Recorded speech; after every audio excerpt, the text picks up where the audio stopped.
We begin tonight with what was perhaps the most dramatic day yet in what has already been a tense, drama-filled 11 days in the Midwest, in the state of Wisconsin. Wisconsin, of course, has been at the center of American politics ever since tens of thousands of that state's residents started protesting against their own Republican governor, Scott Walker. Today, day 11 of what had already been a tense standoff saw tensions ratchet up even more dramatically. Protesters have spent the last week or so quite literally camping out in the state capitol building, sleeping there. But they awoke today to news and rumors that police were preparing to essentially clear the Capitol. At around 9 this morning, the Milwaukee Journal-Sentinel started reporting what they called a pending police crackdown on Capitol campouts. Quote, the police will begin cracking down on protesters today at 4 p.m. The Journal-Sentinel described a flyer being distributed to state troopers, which ordered officers to end the sleep-in that was happening on the second, third, and fourth floors of the state capitol. Police were ordered to end that. Ordered by whom? Yesterday, the proposition that maybe the Capitol should be cleared of protesters was floated by the Republican state Senate leader. Today, after the Clear the Capitol rumors started spreading, the governor's office put out a statement saying that order was not coming from him. The governor's office blamed the cops. Quote, the instructions regarding access to the Capitol were made by law enforcement officials to ensure the safety and public health of all individuals.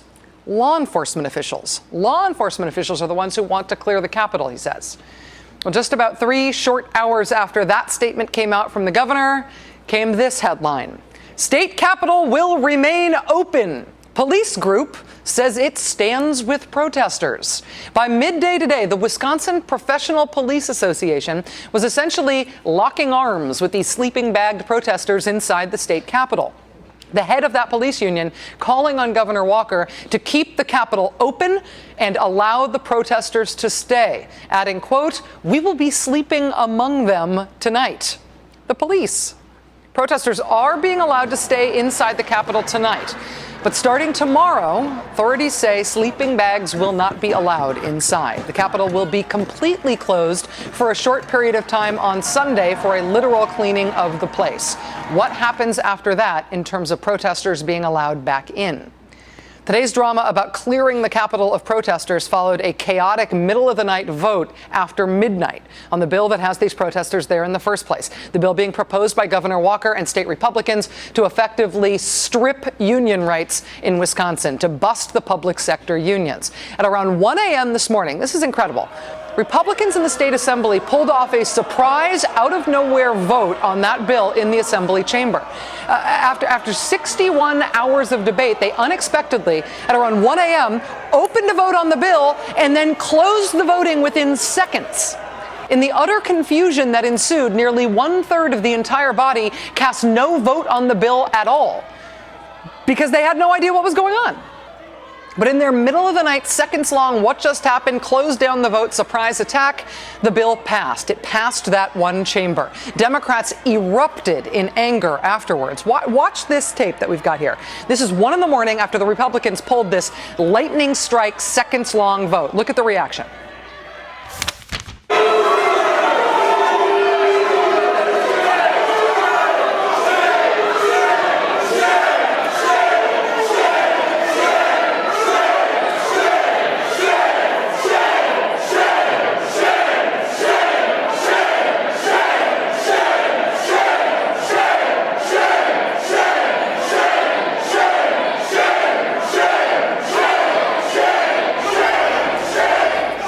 They are saying shame, shame, shame. This is not day one. This is not the protests breaking out. This is not the confrontation that is starting something. This is day 11. This is day 11 of these protests that we're talking about the Capitol being cleared of protesters and this middle of the night shock vote. Why did everything hit the fan like this today? Best guess at this point is desperation. Consider how things have played out this week for Republicans in Wisconsin. On Wednesday, Republican Governor Scott Walker got prank called by someone he thought was billionaire oil baron David Koch. All on tape. The governor gave up his strategy. He neglected to mention this fiscal crisis he's supposedly so concerned about. He explained what tricks he was going to pull on the Democrats. He admitted to considering seeding troublemakers among the protesters, presumably as agent provocateur, all on tape. And that happens to make for really good anti-Scott Walker expose type ads like this one that just started running in the state today. Earlier this week, a blogger prank called Governor Scott Walker and pretended to be out-of-state oil billionaire David Koch. Hi, this is Scott Walker. Scott, David Koch. How are you? Hey, David. I'm good. And yourself? Why would Walker spend 20 minutes talking to an oil billionaire? Maybe because David Koch gave tens of thousands of dollars to Walker's campaign and millions more to outside groups that helped fund his election. That radio ad, that's a portion of the ad. It goes on from there. It is being run by a liberal group called Citizen Action of Wisconsin. In addition to that, there's also been the issue of public opinion turning against Governor Walker. In addition to the national poll that came out this week showing 61% opposition to what he's doing, now even a right-wing poll done by Fox News correspondent and pollster Dick Morris shows opposition to key parts of Governor Walker's plan. 54% of Wisconsin residents say they oppose the governor's position on changing collective bargaining rights in the state, and that is the Dick Morris poll. Also, the events of this week appear to be galvanizing support for unions in a way that unions couldn't quite ever pull off before, at least not in recent memory. For example, the faculty at some University of Wisconsin campuses are already unionized, but other campuses are not. The University of Wisconsin at La Crosse had been one of those campuses where faculty was not unionized. The American Federation of Teachers had reportedly been trying for years to convince the La Crosse faculty that they should join the union. But you know what?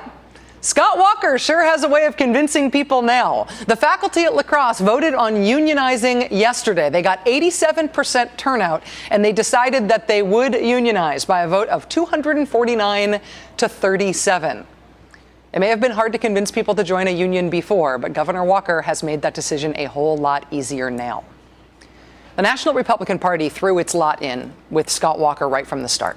The new Republican Party chairman is the party chair from Wisconsin. His great claim to Republican Party fame had been getting Scott Walker elected. And he essentially got to Washington and immediately threw the full weight of the RNC and the Republican Governors Association and the party writ large behind what Scott Walker was doing, which is neat, Wisconsin pride and all that, but maybe he should have checked with the rest of the national party before he did that, because the rest of the party apparently didn't feel like leaping before they looked.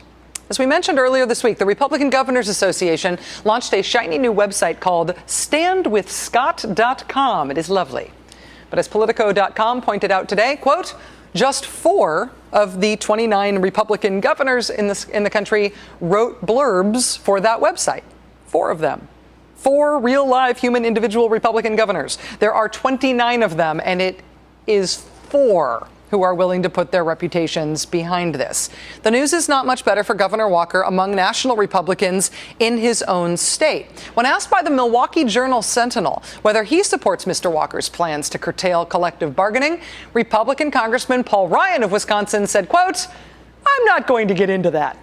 I'm not a student of state budgets." Fellow Wisconsin Republican Congressman Sean Duffy says he believes Governor Walker is doing what he thinks is right, but on the bargaining issue, quote, "I'm not going to engage in a state issue."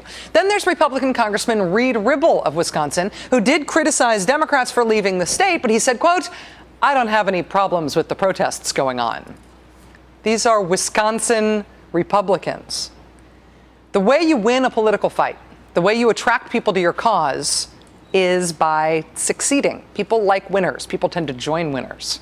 National Republicans decided that Scott Walker was the guy they wanted to lead this fight. Deciding that was like putting your fighter in his first pro bout up against the world championship title holder. Welcome to the pros. Have you met Manny Pacquiao? Walker and the Republicans are not punching at some glass-jawed opponent here. They're punching at Wisconsin. And Wisconsin is winning. Republicans made the wrong move in picking this as the first fight in a fight they wanted to go national, which may be why things now are getting desperate for them. Joining us now is State Senator John Erpenbach. He is one of Wisconsin's 14 Democratic state senators who remain outside of the state to deny Senate Republicans a quorum to move forward with this union stripping bill. Senator Erpenbach, it is good to see you again. Thank you for your time. Thanks, Rachel. What is the status of this standoff right now between the Democrats and the governors? Is there any change after that assembly vote late last night? No, and the assembly vote isn't surprising. The time they did it isn't surprising. I think they were thinking we do it around 1 a.m. Not that many people will be watching. I think they forgot the fact that there's a lot of new technology on the market now where people are watching all the time. And what happened last night was all over the internet this morning and obviously all over the news this morning. And it was a very, very ugly thing to see.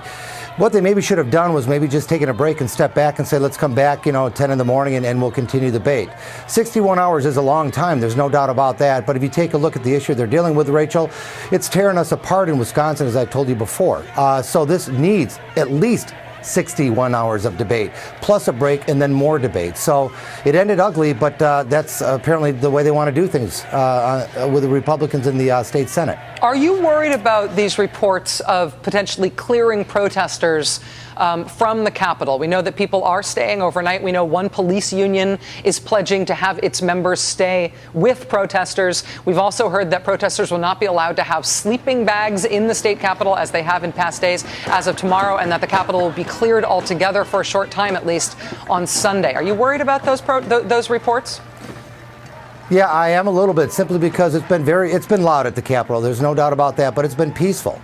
It's been a very, very peaceful demonstration. Hundreds of thousands of people in and out of Madison the past week without really any trouble at all. And I kind of think what they might be doing is sort of poking around, maybe at least based on the conversation obviously we heard with Governor Walker earlier this week, that they might be poking around to maybe try and cause some trouble. I certainly hope that's not the case. It's been peaceful up to this point. People from all over the country and the world are ordering pizzas for these protesters. So I would hope that they would just let them be, continue to let their voices be heard at the Capitol in Madison. Do you think that in this case, this direct action, these very large protests are changing the dynamics here for Republicans? Do you think they are causing some Republicans to maybe think twice about this strategy, peeling some of them off, keeping the pressure on?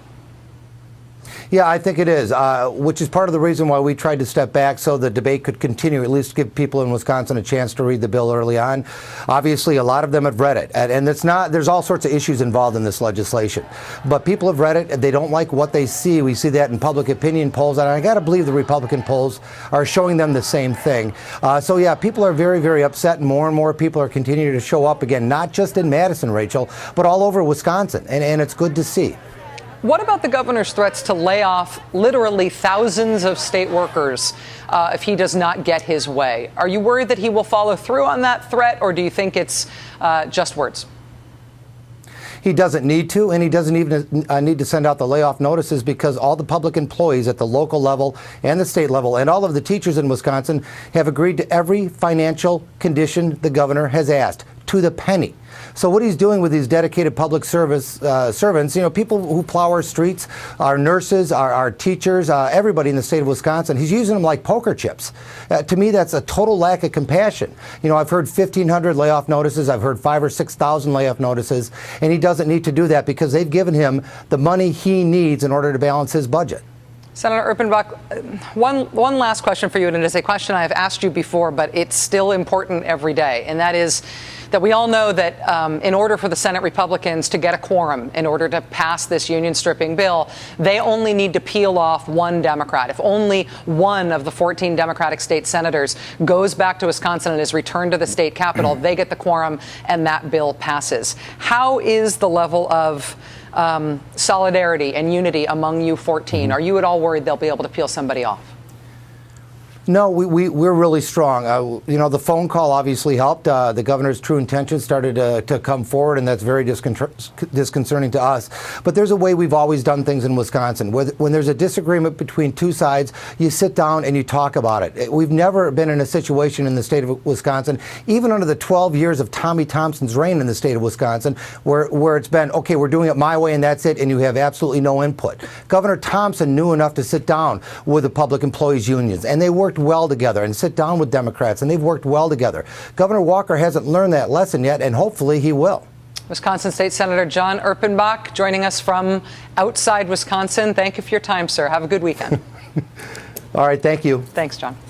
The Middle East uprisings of 2011 continue to escalate. The man whose spectacular reporting has been crucial to helping us understand these events is NBC chief foreign correspondent Richard Engel. Richard Engel is live in Libya, and he's going to be joining us from there in just a moment. Stay with us.